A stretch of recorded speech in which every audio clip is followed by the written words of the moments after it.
నవధాన్యాలు అనగా 9 రకాల ధాన్యాలు.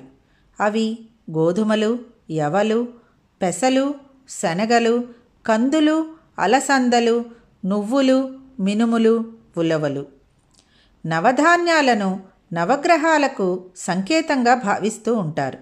సూర్యుడికి గోధుమలు, చంద్రుడికి బియ్యము, కుజగ్రహానికి కందులు, బుధగ్రహానికి పెసలు, గురుగ్రహానికి శనగలు, శుక్రగ్రహానికి బొబ్బర్లు, శనిగ్రహానికి నువ్వులు, రాహుగ్రహానికి మినుములు, కేతుగ్రహానికి ఉలవలు అధీన ధాన్యాలుగా పరిగణిస్తారని జ్యోతిష్య శాస్త్రంలో ఉన్నది. నవధాన్యాలు ఎన్నో ఔషధ గుణాలను కలిగి ఉండి ఎంతో బలమైన పోషకాలను అందిస్తాయి.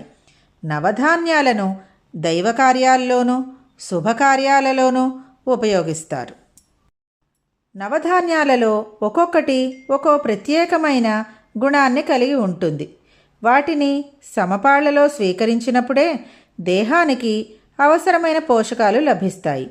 జీవితంలో కూడా అన్ని రకాల మనస్తత్వాలు గలవాళ్ళని కలుపుకుపోయినప్పుడే ఆ జీవితానికి పరిపూర్ణత ఏర్పడుతుందనే విషయమును ఇది స్పష్టం చేస్తుంది.